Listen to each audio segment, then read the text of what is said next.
नमस्कार दोस्तों, ITI second year electrician के लिए जो सीवीटी क्वेश्चन चला रहे हैं उसमें आज का वीडियो नंबर 12 है। तो आइए इस वीडियो के पहले क्वेश्चन पर। पहला क्वेश्चन क्या दिया है कि which method of speed control is only application for three phase slip ring induction motor. Chapter का नाम भी है थ्री फेज इंडक्शन मोटर। तो थ्री फेज इंडक्शन मोटर दो प्रकार का था, एक स्क्वायरल केज, एक slip ring induction motor. Slip ring induction motor का स्पीड कंट्रोल करने के लिए अलग से रेजिस्टेंस जोड़ते थे, 3 स्लिप लगता था, इसलिए three phase slip ring induction motor कहलाता था। और जो स्लिप लगता था उसी के तहत रेजिस्टेंस को ऐड कर सकते थे अलग से, जिसको रिहोस्टेट भी बोला जाता था। तो रिहोस्टेड स्लिप रिंग इंडक्शन मोटर जो होता था वो टार्क को बढ़ा देता था, क्योंकि अलग से रेजिस्टेंस ऐड करते थे, ये रोटर साइड किया जाता था। तो वही पूछा है हमारा कि which method of speed control is only speed for three phase slip ring induction motor. तो कैस्केड रोटर साइड किया जाता है, लेकिन स्लिप रिंग इंडक्शन मोटर के लिए ये नहीं है। ये मतलब स्क्वायरल केज के लिए भी कर सकते हैं, स्लिप रिंग इंडक्शन मोटर के लिए भी कर सकते हैं, लेकिन रोटर रिहोस्टेड स्पीड कंट्रोल केवल three phase slip ring induction motor के लिए कर सकते हैं। और हाई टार्क यही बनाता है कि रोटर रिहोस्टेड स्पीड कंट्रोल। तो इसलिए B option is a correct answer. B option correct answer है। यह रोटर केवल स्लिप रिंग इंडक्शन मोटर की स्पीड कंट्रोल करता है। अगला क्वेश्चन हमारा है कि what is name of the winding. इस बाइंडिंग का नाम क्या है? इस बाइंडिंग का नाम क्या है? देखिए, बाइंडिंग हम चारों को बता दे रहे हैं, चारों में से कोई ना कोई एक एग्जाम में आ जाता है। तो ये पहला जो बाइंडिंग है ना, बी ऑप्शन है, स्किन बाइंडिंग। स्किन बाइंडिंग, अच्छा, स्क्यू बाइंडिंग पीडीएफ में दिया है तो गलत दिया है। देखिए स्क्यू बाइंडिंग क्या होता है। स्क्यू बाइंडिंग को हम बना देते हैं। ये जैसे मान लीजिए कि स्लॉट है हमारा, ये कोई जो ये स्लॉट बनाया है ना, हम ही स्लॉट बहुत ज्यादा बना दिए। अब स्किन बाइंडिंग तो ये है, पहचान लेंगे, ऐसा अगर फिगर आएगा तो स्किन बाइंडिंग कर देंगे। स्क्यू मतलब होता है ना तिरछा। स्क्यू मतलब तिरछा, स्क्यू मतलब तिरछा, तो तिरछा बाइंडिंग कर देंगे। जैसे यहां से इस तरह होता है और इस तरह होता है और इस तरह होता है, ऐसे बाइंडिंग होती है। ये कौन सा बाइंडिंग हो गया? तो इसको हम लोग कहते हैं स्क्यू। देखिए ना, तिरछा में थोड़ा है तो इसको स्क्यू बाइंडिंग कहते हैं। इनवैल्यूट बाइंडिंग क्या होता है? वो डायमंड जैसा होता है, जैसे ये और ये और ये, लेकिन यहाँ ऐसे होता है, ये और ऐसे। तो ये कौन सा बाइंडिंग है? तो इनवैल्यूट बाइंडिंग। डायमंड बाइंडिंग का फिगर आया था एक बार। तो डायमंड बाइंडिंग क्या होता है? ऐसे होगा, ऐसे होगा, लेकिन यहाँ क्या होगा? नुकीला भाग होगा दोनों सिरों पर नुकीला भाग। तो डायमंड और ऐसा भाग अगर होगा, थोड़ा गोलाकार आकृति में मोड़ देगा तो इनवैल्यूट। और स्किन बाइंडिंग ये, और स्क्यू बाइंडिंग थोड़ा तिरछा रहेगा तब। तो ये क्या है? Skew winding. B option is a correct answer.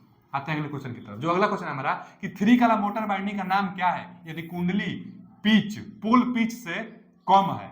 देखिए ना, क्या पूछा रहा है कि coil pitch is less than pole pitch.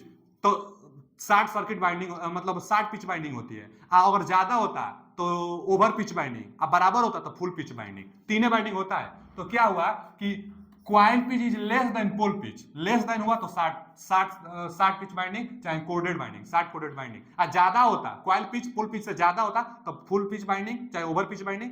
Full pitch binding जब इक्वल होता तब, ओवर पिच बाइंडिंग जब ज्यादा होता, कम है तो short pitch binding. D option is the correct answer. जो अगला क्वेश्चन है हमारा कि व्हिच ऑफ द डीमेरिट, मतलब हानि बताइए। डीमेरिट मतलब हानि। थ्री फेज कॉन्सेंट्रिक बाइंडिंग, सकेंद्रीय बाइंडिंग का अवगुण क्या है, हानि क्या है? तो देखिए, जो कॉन्सेंट्रिक बाइंडिंग होते हैं ना, कॉन्सेंट्रिक बाइंडिंग, तो अधिक जगह आवश्यकता होता है, तो ये सही बात है। अधिक जगह की आवश्यकता होता है, हानि बताना है, तो ये अधिक जगह की आवश्यकता होती है, तो लाभ है। फिर ये दिया है कि अ स्टेप्ड फार्मर इज रिक्वायर्ड। इसका मतलब क्या हुआ कि फार्मर को, जो फार्मर है, फार्मर को खिसकाना। तो यही एक समस्या है कि जब जब इसकी बाइंडिंग करेंगे तो फार्मर को थोड़ा खिसकाना पड़ेगा। तो ये हानि है। यही पूछा है कि हानि बताइए।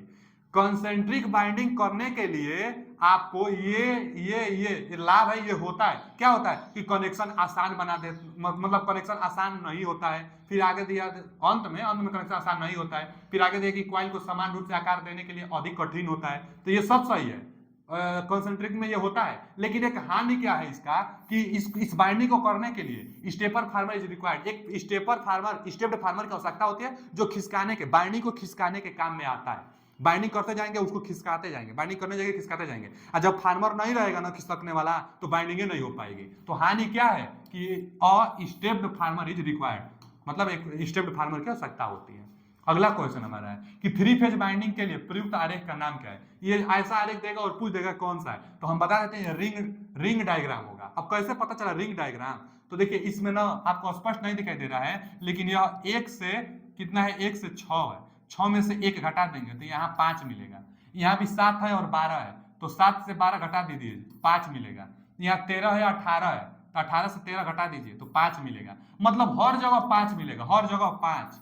क्या है, जितना स्लॉट होगा, ये स्लॉटों की संख्या लिखा है, जितना स्लॉट होगा, जैसे यहाँ भी स्पष्ट नहीं दिखाई दे रहा है लेकिन 5 होगा, जैसे 23 है और 4 है, तो बहुत लोग बोलेंगे कि 23 4 कैसे आ गया, तो देखिए ना कैसे आ जाता है। इसमें टोटल 24 स्लॉट होती है, और 24 स्लॉट होती है, तो 23 के बाद एक 24 और 4 ये, यानी 5 हुआ कि नहीं हुआ, तो 5। और रिंग आ गया कि 24 के बाद अब 1 से स्टार्ट होगा, चलता जाएगा, सीरीज चलता जाएगा चलता जाएगा। और जैसे 21 22 23 24 24 से स्लॉट होता है इस बाइंडिंग में, और 24 स्लॉट है।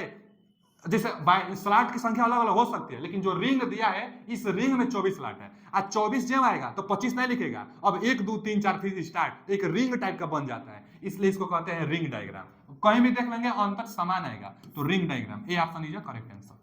जो अगला क्वेश्चन है हमारा कि क्या दिया है कि 3 फेज 36 स्लॉट 12 कॉइल और 4 पोल स्टार्टर बाइंडिंग के लिए कैलकुलेट कीजिए फेज डिस्प्लेसमेंट।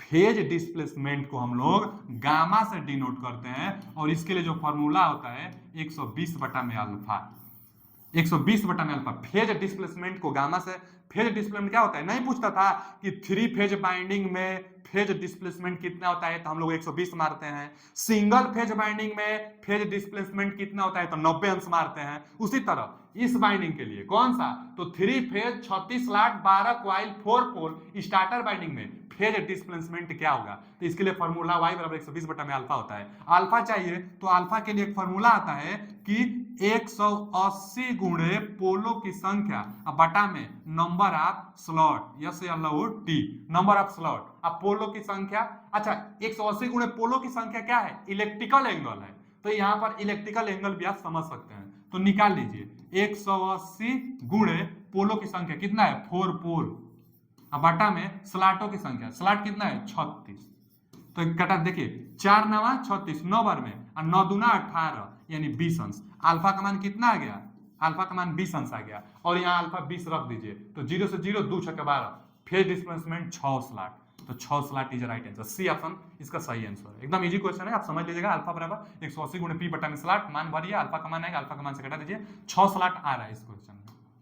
आता है अगले क्वेश्चन की तरफ। जो अगला क्वेश्चन है क्वाइल पर पोल पर पिच, देखिए ना क्या दिया है, क्वाइल पर पोल पर मतलब ये बाटा जो, तो क्वाइल पर पोल पर फेज, क्वाइल पर पोल पर फेज कहाँ होता है, तो डिस्ट्रीब्यूटेड बाइंडिंग में होता है, तो क्वाइल पर पोल पर फेज कहाँ होगा, डिस्ट्रीब्यूटेड बाइंडिंग, यानी C option is correct answer. Coil पर पोल पर फेज कहाँ होता है, तो डिस्ट्रीब्यूटेड बाइंडिंग में निकाली जाती है, तो distributed winding, C option is correct answer. आते हैं अगले क्वेश्चन की तरफ। अगला जो क्वेश्चन है कि बाइंडिंग में किस प्रकार का परीक्षण किया जा रहा है। देखिए किसी भी बाइंडिंग का 5-6 प्रकार से परीक्षण किया जाता है, जैसे ये दिया है ध्रुवता टेस्ट की जाती है, प्रतिरोध मतलब रेजिस्टेंस टेस्ट की जाती है, शॉर्ट सर्किट टेस्ट की जाती है, वोल्टेज ड्रॉप टेस्ट की जाती है, ओपन सर्किट टेस्ट की जाती है, बाइंडिंग के लिए टेस्ट जो ग्राउलर वाला था वही सब टेस्ट की जाती है। तो यह कौन सा टेस्ट है बाइंडिंग के लिए, तो हमको पता चल रहा है कि एक तो जो एक जो वायर है वो लाइन में यहाँ फिक्स है, और जो दूसरा वायर है कभी यहाँ सेलेक्ट हो रहा है, कभी यहाँ सेलेक्ट हो रहा है, कभी यहाँ सेलेक्ट हो रहा है, कभी यहाँ सेलेक्ट हो रहा है, तो अलग अलग जगहों पर यह अटैच किया जा रहा है, और अलग अलग रेजिस्टेंस को ऐड होता जा रहा है, तो इसका मतलब क्या है, रेजिस्टेंस टेस्ट है, बाइंडिंग की रेजिस्टेंस का टेस्टिंग किया जा रहा है। तो फिगर क्या है, रेजिस्टेंस टेस्ट है, फिगर से स्पष्ट दिखाई दे रहा है आपको कि रेजिस्टेंस टेस्ट है। आते हैं अगले क्वेश्चन की तरफ। स्टार्टिंग में रोटर सर्किट में बाहरी प्रतिरोध को 3 phase slip ring induction motor starter के माध्यम से क्यों शामिल किया जाता है, आप ही बताइए ना।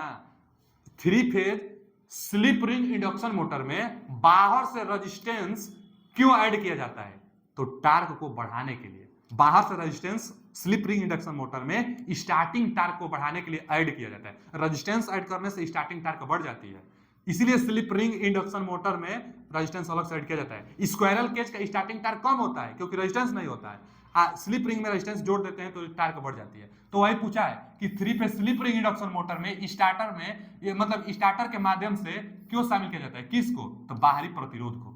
तो क्या होगा, to get high starting torque, ठीक है, बी ऑप्शन सही है। To get high running torque, running torque के लिए नहीं, स्टार्टिंग टार्क बढ़ाने के लिए। रिड्यूस कह रहा है to get increase speed starting, तो नहीं, टार्क को बढ़ाने के लिए इसका प्रयोग करते हैं। आते हैं अगले क्वेश्चन की तरफ। रेजिस्टेंस ऐड करने से स्टार्टिंग टार्क बढ़ जाता है। आगे, यदि स्लिप रिंग इंडक्शन मोटर में रोटर बाइंडिंग खुले परिपथ में स्टार्टिंग किया जाता है तो मोटर का प्रभाव क्या पड़ता है? तो आप देख लीजिए, जो हमारे पास स्लिप रिंग इंडक्शन मोटर होता है, अगर स्टार्टिंग टाइम में एक फेज बाहर हो गया है, ओपन हो गया है, तो मोटर स्टार्ट नहीं होगा। और वही पूछ रहा है कि 3 phase slip ring induction motor में स्टार्टिंग के समय एक फेज ओपन हो गया है, तो क्या होगा? तो मोटर स्टार्ट नहीं होगा। तो पहला option will not run, motor run नहीं करेगा। लेकिन अगर मोटर चल रहा है और उस दौरान एक फेज ओपन हो गया, तो मोटर धीरे धीरे चलेगा, उसके बाद जल जाएगा। चलते टाइम अगर एक फेज मोटर चल रहा है, रनिंग के कंडीशन में है, और एक फेज ओपन हो गया, तो मोटर धीरे धीरे चलेगा, ज्यादा हीट बनकर वो जल जाएगा। अगर स्टार्टिंग में एक फेज नहीं है तो स्टार्ट नहीं होगा। तो यही बोला है कि स्टार्टिंग में रोटर का बाइंडिंग खुले परिपथ में है तो मोटर स्टार्ट नहीं होगा। ये ऑप्शन इज करेक्ट आंसर। अगला क्वेश्चन है, यदि एक कला चलने के दौरान, देखिए आ गया कि what happen 3 phase induction motor if 1 phase fail during running, आ गया जो अभी हम बताए थे। रनिंग के दौरान एक फेज फेल कर गया तो क्या होगा? तो रनिंग के दौरान एक फेज ओपन हो गया तो धीरे धीरे चलेगा, फिर जल जाएगा। तो मोटर रन्स नॉर्मली नहीं, मोटर स्टॉप इंस्टेंटली, मतलब तुरंत मोटर बंद हो जाएगा, तो तुरंत नहीं होगा। मोटर रन स्लोली और फाइनली इट बर्न, ये सही होगा। मोटर धीरे धीरे चलने लगेगा, उसके बाद जल जाएगा, उसका जो बाइंडिंग होगा। तो ये option C option is correct answer. चलने के दौरान एक फेज होगा तो धीरे धीरे चलेगा, फिर जल जाएगा। स्टार्टिंग में अगर रहेगा एक फेज अलग तो चलेगा ही नहीं। अगला जो क्वेश्चन है कि लोड के साथ चलने के दौरान एक फेज कट ऑफ होने पर 3 फेज इंडक्शन मोटर पर क्या प्रभाव पड़ेगा? एकदम सेम वही क्वेश्चन। क्या बोल रहा है कि चलने के दौरान, मतलब जब मोटर रनिंग में है, what is the effect on 3 phase induction motor 1 phase is cut off during running with load. Load, motor पर लोड है, अब मोटर चल रही है, एक फेज कट ऑफ हो गया तो क्या होगा? भैया मोटर चल रही है, एक फेज कट ऑफ हो गया तो मोटर धीरे धीरे चलने लगेगा, उसके बाद जल जाएगा। तो मोटर स्टार्ट, मतलब मोटर एक बार में रुक जाएगी, गलत है। मोटर विल रन नॉर्मली, गलत है। Motor runs with humming noise, humming noise के साथ चलती रहेगी, गलत है।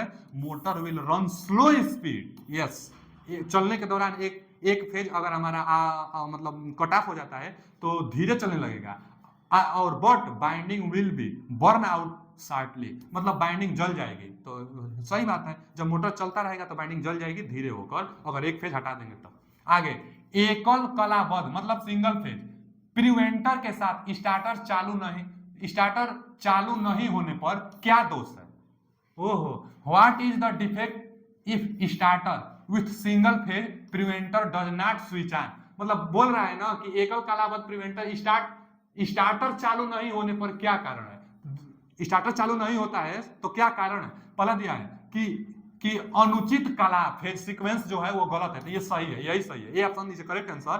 अगर फेज सीक्वेंस सही नहीं रहेगा तो स्टार्टर स्टार्ट नहीं कर पाएगा, वो भी कब? जब एकल कलाबद्ध है तब। सिंगल फेज है ना, सिंगल फेज के लिए अगर फेज सीक्वेंस सही नहीं रहेगा तो स्टार्टर काम नहीं करेगा, स्टार्ट नहीं हो पाएगा। तो वही बोला है कि प्रिवेंटर, मतलब जो रक्षा करने के लिए स्टार्टर लगाई गई है उसकी बात कर रहा है। स्टार्टर रक्षा करने के लिए ही लगाई जाती है, तो प्रिवेंटर मतलब रक्षा करने के लिए जो स्टार्टर है वो चालू नहीं होता है अगर फेज सीक्वेंस सही नहीं रहेगा तब। फेज सीक्वेंस सही नहीं रहेगा तो चालू नहीं होगा। आते हैं अगले क्वेश्चन की तरफ। लोड होने पर 3 फेज एसी इंडक्शन मोटर को कम गति पर चलने में दोष क्या है? लोड है और 3 फेज इंडक्शन मोटर धीरे चल रहा है, कम गति से चल रहा है, तो क्या कारण है? दिया है कि रॉन्ग मोटर कनेक्शन, तो नहीं, ये नहीं। रॉन्ग स्टार्टर कनेक्शन, ये भी नहीं। ओपन सर्किट रोटर बाइंडिंग, ये भी नहीं। पार्शियली शॉर्टेड स्टेटर बाइंडिंग, ये सही है। पार्शियली शॉर्टेड होता है तो इसलिए मोटर क्या होता है ना कि धीरे गति से चलने लगता है, तो इसलिए D option is correct answer. मतलब क्या दिया है कि रोटर बाइंडिंग आंशिक रूप से शॉर्ट सर्किट हो जाता है जिससे मोटर धीरे चलने लगता है। मतलब 3 फेज अलग अलग रहेगा तब ना अच्छा से चलेगा, 2 फेज जब शॉर्ट कर दिया, 2 फेज हो गया तो धीरे धीरे चलने लगेगा। आते हैं अगले क्वेश्चन की तरफ। जो अगला क्वेश्चन है हमारा वो क्या है? कौन सी दोष स्थिति में थर्मल भार रिले, एक बात जान लीजिए, जहां पर भी थर्मल ओवरलोड रिले आ गया तो समझ लिए ओवर करंट के लिए लगाई जाती है। ओवर करंट के लिए थर्मल रिले लगाइए, जहां थर्मल रिले आ गया ओवर करंट, तो थर्मल रिले के लिए ऐसे इंडक्शन मोटर में ओवर करंट के लिए रक्षा प्रदान करता है, ओवर करंट के लिए। अगला क्वेश्चन कौन सा है हमारा कि what happen the rotor 3 phase induction motor its speed attains to synchronous speed, मतलब बोल रहा है ना कि 3 फेज इंडक्शन मोटर की रोटर सिंक्रोनस गति प्राप्त कर लेती है तो क्या होगा, तो बार जो होगा ना वो जल जाएगा, बर्न कर जाएगा, इधर उधर हो जाएगा। बार कौन सा बार, रोटर में जो बार लगाई जाती है। क्या बोला है कि अगर इंडक्शन, देखिए पहले बात बता देते हैं कि जो इंडक्शन मोटर होता है सिंक्रोनस स्पीड पर नहीं जाता है। अगर यही बोल रहा है कि अगर by the way induction motor की जो स्पीड होती है सिंक्रोनस स्पीड पर चली जाती है तो क्या होगा, सिंक्रोनस स्पीड पर चली जाती है तो क्या होगा, तो टार्क बहुत कम हो जाता है, टार्क एकदम जीरो हो जाता है, तो रोटर की गति कम हो जाती है, ये गलत है। टार्क एकदम जीरो हो जाएगा अचानक है, रोटर की गति बढ़ जाएगी, गलत। रोटर की गति समान रहेगी, गलत। रोटर बार क्षतिग्रस्त हो जाएगा, ये सही है। टार्क एकदम जीरो ना, तो जो चल रही है टार्क एकदम जीरो तो क्षतिग्रस्त हो जाएगी, जो रोटर में बार लगाई जाती है वो बार क्षतिग्रस्त हो जाएगी। आते हैं अगले क्वेश्चन की तरफ। अच्छा, आज के लिए इतना ही, मिलते हैं अगले वीडियो में। अगर वीडियो अच्छा लगा तो लाइक सब्सक्राइब शेयर कीजिए और जुड़े रहिए, पूरा सिलेबस हम समाप्त करेंगे। थैंक यू, धन्यवाद।